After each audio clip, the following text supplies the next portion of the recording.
It's not enough to just say obesity as a global statement to explain breast cancer. What we're really trying to do is figure out what it is about the situation of obesity. Is it the inflammation? Is it the actual process of gaining weight? Is it high glucose? We know that obesity in itself is related to breast cancer, but we really still don't know exactly how. Health and wellness, a term used so often today, it's almost one word, health and wellness. You can find workouts and tips almost everywhere you look.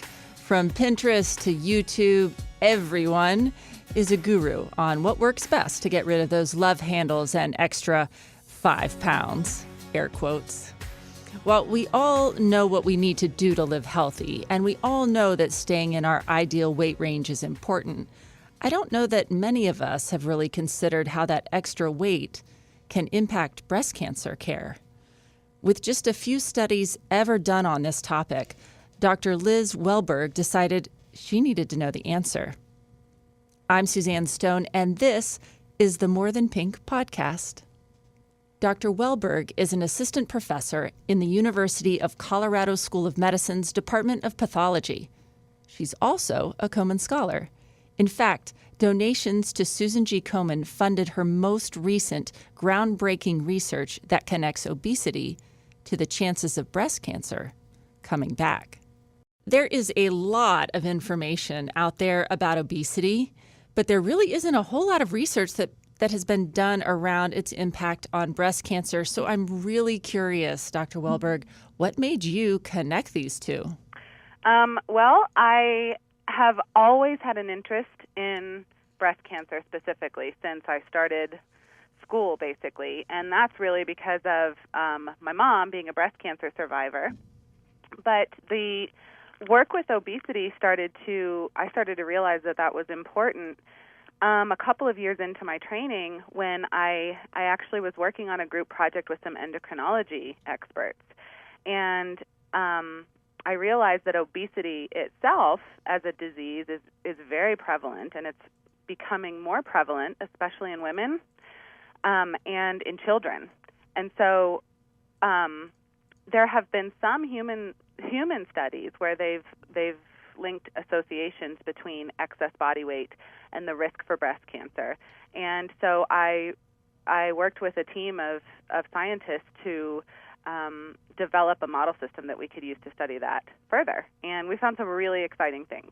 Well, that's definitely what we want to talk about today, and I'm so glad that you're here because, you know, we hear all the time we're supposed to be healthy, right? And we're not supposed to be overweight, and we're supposed to make good choices. I don't know that I would have thought that obesity had an impact on breast cancer. So how does it impact breast cancer? Is it causing breast cancer? So that's a good question.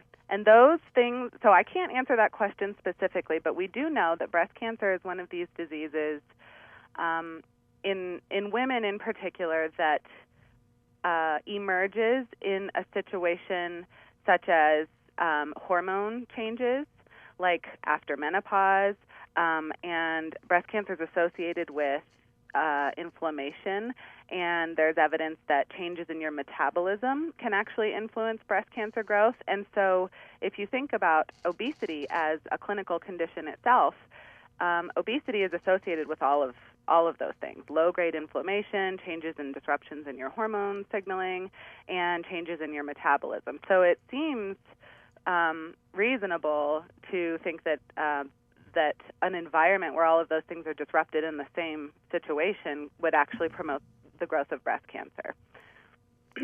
Absolutely. I can only think as a woman who's going through menopause, well, that's just like the trifecta right there. That's exactly right. And we actually are focused specifically on what we call the menopausal transition, which it takes a while for women. It can be, I think it's defined as a year, basically of time that women can spend or more transitioning through menopause. And during that time, lots of things are changing, and metabolism is changing. Hormones are not being produced by ovaries anymore, but are instead being produced primarily by fat tissue, for example. And tissues become less sensitive to insulin, and some women have trouble controlling their blood sugar. during and after menopause. So yes, that is actually the specific environment that we're focused on as one of the really strong driving environments for tumor progression in the context of obesity. And something that's important to point out, you said earlier, people are kind of made to feel like, oh my gosh, I should be healthier, I shouldn't gain weight, or I shouldn't, I should exercise and all of that. And yes, all of those things are true. We should do all those good things, but I feel like it's not enough to just say obesity as a global statement or a broad statement, or broad sweeping brush or whatever is enough to explain breast cancer. So what we're really trying to do is figure out what it is about the situation of obesity. Is it the inflammation? Is it the actual process of gaining weight? Is it high glucose or high sugar in your blood? So really, we know that obesity in itself is related to breast cancer, but we really still don't know exactly how. But we do know that the menopausal transition is a period of time that's pretty tumor promotional. So that's really interesting that it really comes down to not just about gaining weight. It's not just about the fact that when you turn 52 or whatever that magic age for you is, that it is you somehow put on 10 pounds just by waking up. Right. Right. What happened? Super annoying. Yeah. What happened here? And then all of these other changes that go along with it. But it's all of these little factors put together that kind of create this maybe magical petri dish. Exactly. Yeah. It's we say tumor promotional environment. And so what we're studying, one of the things that we're interested in studying is each of those things individually. So theoretically, if all of those components are required for tumors to grow, we should be able to interfere with really just like one or two of them and improve breast cancer risk and breast cancer prognosis. That's really important because with obesity being so common, it's easy to just command people, you need to lose weight, and not really elaborate on that or tell people how or when or why or anything like that, and it can be really frustrating. So the members of our group are really sensitive to that in patients, and we want to know if we can do a little bit better. So let's talk about the details that you and your team have really worked on. So I know one of those is diabetes. You mentioned that maybe, insulin, the challenge around insulin as we get older as women. What kind of impact do you see from a diabetes standpoint? I know several breast cancer survivors who have diabetes now. Oh, okay. That's a really, really great question. So one of the main sort of overarching hypotheses of my research program is centered on what I call this vicious cycle, which surrounds obesity and diabetes and breast cancer. And of course, on one end of that cycle is the effect that obesity and diabetes has on breast cancer risk and response to therapy, which is what I just published a paper on, and I can talk more about that in a second. But the other side of the cycle is actually the potential risk for diabetes in women who have been treated for breast cancer. And if you think about this as a circle going around and around, it seems like obviously diabetes in itself is a disease that nobody wants to have to deal with. So that on its own is a problem in breast cancer survivors, but then that could theoretically contribute to recurrence of cancer itself. And so what we're looking at is really focusing on the estrogen receptor positive subtype of breast cancer and the drugs that are used to treat that, which those drugs that are used are really good drugs, and they've saved millions of lives. And not all of them cause trouble metabolically, but there are some situations when some of those drugs can actually change a woman's metabolism such that later in life she's at a risk for developing diabetes. So we are in the process of studying that in animal models, mouse models, and identifying the specific effects of these drugs on tissues other than the cancer. So we're looking at the liver, we're looking at the muscle and the fat tissue and the pancreas, even in a very peripheral study, and looking at all of the ways that cancer drugs influence the entire patient, if you will, or the whole body. So that's really interesting. So what you're saying is that a woman gets breast cancer. She's got ER positive breast cancer. She has gone through menopause, so she's already got that. She's using a drug, and I don't know which one specifically, but she's There's taking. a few, yeah. Sure. So she's taking a drug that has this other effect, the side effect of perhaps weight gain or some sort of metabolism side effect, Right. which makes diabetes more possible for her. She gets Yes. diabetes, and now suddenly her risk factor for her risk for reoccurrence has just gone up. Well, and so that's the theory. That's that the is theory. if you put together all the studies on risk factors for to turn into a super scientist for just a second, there has never been a study done that has followed a group of patients through that entire progression, if that makes sense, like followed them from Sure. first diagnosis to treatment to diabetes development to recurrence. That complete study in one setup has not been done, but that's my hypothesis, based on observations from multiple studies showing a risk for diabetes in some breast cancer survivors, and then of course a risk for breast cancer relapse in people who have diabetes. So it's just and like I said, the drugs that are used for breast cancer are good drugs, and not using those drugs is not an option. Right. In my opinion.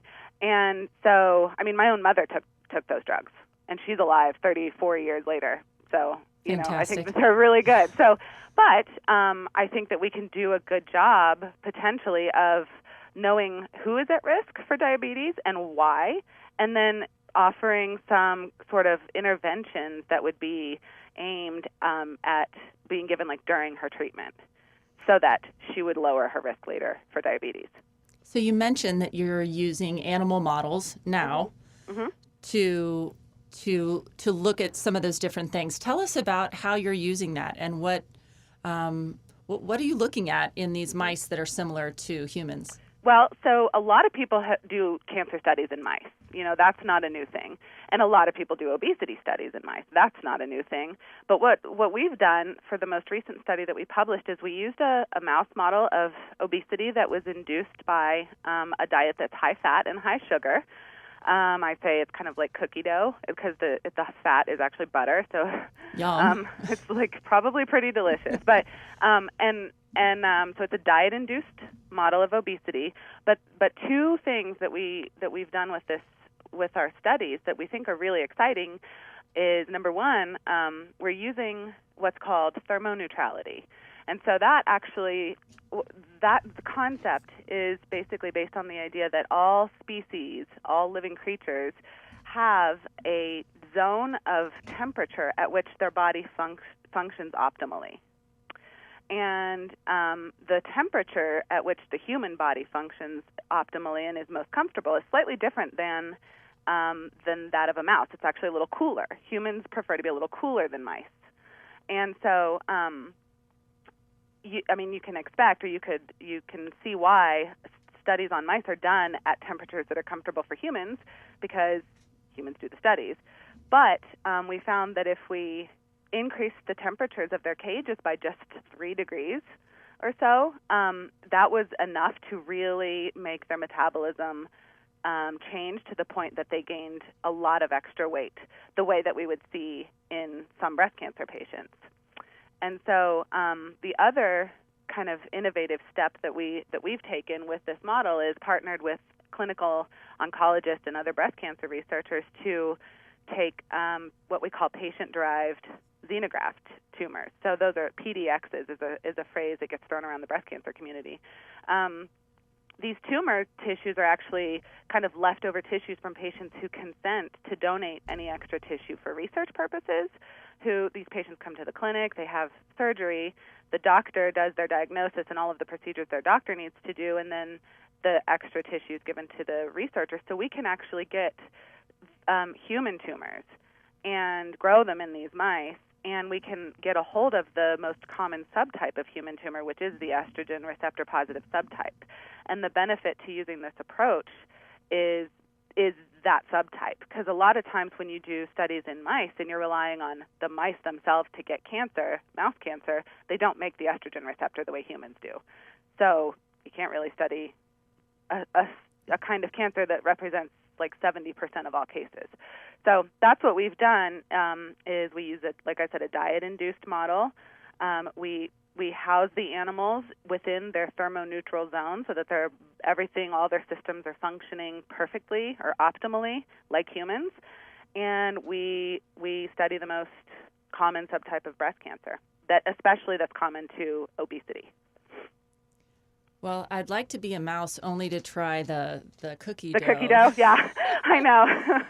But that's really fascinating to be able to put a human tumor inside a mouse and then be able to effectively study what their environment and their metabolism does to that tumor. Right. Yeah, and so that's what we've done.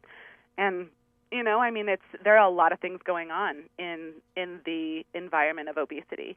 We focused specifically on a pathway, like a growth factor pathway that we studied that seems to be activated in the fat tissue, but that's probably not the only thing going on. And the good news is now we have this model system and we have all of these tumors that we can really start to figure out how obesity makes cancer different. So let's go to that. Let's talk a little bit more about that growth factor signaling for us non-scientists out there. What does that mean? Excuse me. So growth factors are little proteins that are produced by all the cells in your body, and there are hundreds of them, thousands of them. And what they're designed to do is basically help your cells grow normally. Because your body's always, making new cells. Cells are always dividing. Tissues are always kind of regenerating. Your wounds heal, stuff like that. Your infections get killed off. And anyway, so these growth factors are normal. And what we studied is the ones that are specifically produced by the fat tissue that surrounds the breast tumor. And we know from some population-based studies that weight gain in the context of obesity and metabolic disease, which is like high glucose and high insulin, high sugar and high insulin, we know that those things are really important for breast cancer. So within our model, our mouse model system, we focused on the period of time when the animals were actually gaining weight and in the context of obesity and high sugar and insulin. Okay, so that was the environment. And we found that the fat tissue in those circumstances is producing growth factors. And if you think about it, that actually makes sense because when you are gaining weight, your fat tissue is growing. And so it's designed to produce these little proteins to signal from one cell to another to grow and divide and make new blood vessels and just basically grow. That's what they do. The problem is if there are cancer cells there that can also use that growth factor. So that's what we found, is that during this process of weight gain and growth of the fat tissue, basically, the cancer cells that were there, even though we took away estrogen, like you would in the clinic, they just went ahead and used the growth factors, and they couldn't have cared less that we took away the estrogen. So then we were able to block that growth factor pathway using specific drugs, and that made the cells then die after we took away estrogen. Wow. Yeah, so we were pretty excited about that. So it could, what we're thinking is now, is this a pathway that we can really focus on in patients who have obesity specifically? And that's one of the things that we're interested in finding out. And another thing that we're interested in looking at is there a way to prevent the fat tissue from making those growth factors, under certain conditions? Because what was really interesting is this fat tissue in people, we had some clinical samples in there too, but in people who gained weight, who were obese, but who did not have metabolic disease, their tissue did not make the growth factors. So there's something about the metabolic disease combined with the weight gain, combined with obesity, that's really a bad environment. And so that's sort of our next step, is to figure out how the fat tissue is different in that context. So it's not just about being obese. No. That itself is not the trigger. at least from what you've found. But instead, there have to be multiple things going on that cause those fat tissues, those fat cells and everything to grow, not just the fat cells, but the tumor cells as well. Yeah, that's what we think. We think that it's just not simple enough to use BMI, the body mass index, which is where you get like the normal weight, overweight, obese classification. That's a good start, but that does not give us enough information, because within those categories, there are going to be differences in metabolism, there are going to be differences in weight gain, and there are going to be other differences that we don't even probably know about yet. Right, because a woman may be obese at 32 and not undergoing those metabolism changes that she might be undergoing at 52. Exactly. That's exactly right. And coincidentally, this estrogen receptor positive breast cancer subtype is not promoted with obesity in women who are not menopausal. So there's definitely something beyond simple classification of obesity. And so we're just trying to make our systems better and more like the human condition, so that we can really begin to dissect out these pathways and figure out what we can target and when we can target it and who is our target population. Your research absolutely has big implications on the current patient population when you talk about recurrence, but then also on those women who have not been diagnosed yet or who do not have breast cancer yet, but perhaps live in that high-risk category. Right. Yeah, that's true. And so what we know from a lot of different studies, both in patients and in animal models, is that weight loss is a great idea. If you can achieve weight loss, for example, a lot of people ask, well, I've already gained weight. Is it too late? No, it's definitely not too late. Losing weight or exercising or improving your metabolism through like diet and exercise, those things all improve things that we know are associated with breast cancer, such as inflammation, lowers your blood glucose, and can even, like in some cases, lower your hormone levels that would contribute to breast cancer growth. So, I mean, there's a lot of research going into weight loss right now, and how do we achieve it? How do we sustain it? And almost everything that we've seen so far suggests that it's beneficial. Even if you've already gained weight, it's still beneficial to try to lose it. So what about women who have already been diagnosed with breast cancer? They've already gone through breast cancer treatment, so now they are in that survivorship stage. Right. And they are postmenopausal, and they are carrying an extra 30 or 40 pounds. Right. What does treatment look like, or continued treatment, right? Because they're using those drugs still, likely, as your mom did. How does that affect them? What I think about when I think of that population of people who is in the window of their cancer's kind of gone away, they're still on the treatments, but they're in this postmenopausal period, I really think it's important for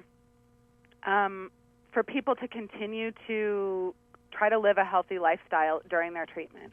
And one of the things that I'm trying to figure out, and I'm not a doctor, I'm not a physician, so I can't make recommendations along those lines. But what I'm trying to use my models to figure out is, do we need to be monitoring people, like doing a blood test for hemoglobin A1C, or some kind of fasting glucose test, or doing some kind of measure of people's metabolism and monitoring their body weight changes, or their body composition changes, perhaps more importantly, during their breast cancer treatment, as a way of identifying those patients who may be at risk for complications later on.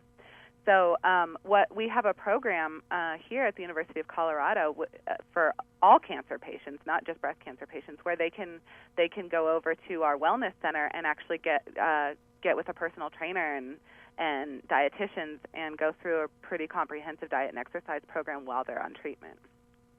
Which would ultimately, according to your work, and some common sense, but definitely according to your work and the studies that you've done will impact potentially whether or not that breast cancer comes back? Absolutely. Yeah, I would guess that it would.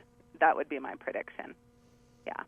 And at the very least, it'll likely impact their development of other diseases like diabetes, Which is another factor for the Petri dish. Exactly. It's just, it all goes together. So, and these things this is why we have to use these somewhat complex model systems, really, that incorporate a lot of variables and put them all together and then begin to piece them out, in ways that we can only do in the model systems. Can't really do it in people, and you certainly can't do it in isolated cells in a dish. We gotta use these animal systems, and it's really beneficial. And I think we're making a lot of progress. It sounds like you're making tons of progress. I will tell you, one of the things I love about my job is getting to raise money so that 25 cents of every dollar, if we have donors listening, right? 25 cents of every dollar that we raise goes to fund research like yours. Mm-hmm. Because some of the money that we raised funded this research. It did. That's right. And I am grateful. Yeah. Oh, this study wouldn't have been published without my Komen funding. 100%. Yeah. It's a pretty impactful thing, and it's very impactful. Yeah, and we can't thank our donors enough for that. That's right. Thank you. Absolutely. So tell us what the next steps are. I mean, we've talked a lot about your great hypotheses and where you and your team at the University of Colorado are headed. Mm-hmm. What are those next steps for you and for somebody who's a patient or a patient advocate or just somebody who's a part of somebody's breast cancer journey? What can they do to help impact a study like clinical trials, or what's next? Well, there's a lot. I have this problem of having like 100 things that I want to do next. So I think that for me, the next big thing that I want to do is I want to really get some literature out there that really shows that we can study this risk for diabetes after breast cancer treatment. I want to get that out there because that's, I think, that has the potential to make a really big impact, because right now is when women who are currently or about to go on treatment can start just being monitored in specific ways to monitor their metabolism. And I think physicians are definitely aware of changes that go on around a woman's body when she's undergoing cancer treatments. But I think it's really important that patients right now who are going through treatment and who, or those women who are about to start treatment, just pay attention to how your body feels. I mean, the idea for my project, for this diabetes project, actually came from my patient advocate. Her name's Sabrina. And she and I were having coffee one day, and she said, she felt like her metabolism changed dramatically when she was taking tamoxifen, which is one of the drugs that is given to women with ER-positive breast cancer. And she said she wasn't the only one that felt that way. And so I think I just want to encourage people that, we don't, just because your doctor hasn't talked to you about something, we just may not know yet about things that are going on. And so if you feel strange, you feel like something's changing in your body, talk to your doctor. And it's never, as long as you're healthy enough for exercise, it can't hurt to exercise and to try to maintain, a healthy weight during your treatment. It's easy to assume that health and wellness is a choice. Dr. Wellberg's study tells us that for breast cancer patients, that may not be totally true. But we each hold the power to make a choice every day to positively impact our future. The difference is in the details, and we must continue to look at the trees to see how that forest was built. A big thank you to Whole Logic for making each and every podcast possible. We record our podcast at the iHeartMedia studios on South Congress in the amazing city of Austin. We couldn't do it without you guys. Thanks, Mike, our studio technician, for putting all of the pieces together and making us sound great. To our Komen Austin team, who make everything happen behind the scenes, and of course, to our donors, who save lives every day by investing in the work that we do. If you're on social media, well, you can find us there. Follow us on Facebook, on Twitter, and Instagram. Tell us what you think. and what you'd like to hear about. We love to hear from you. Susan G. Komen Austin is an affiliate of the Susan G. Komen Breast Cancer Foundation. If you need resources, information, or just have a comment about this or any of our episodes, reach out. You can find us at podcast@komanaustin.org and visit us online at komanaustin.org. Thanks so much for listening and for sharing a few minutes of your time with us today. Until next time, be more than pink.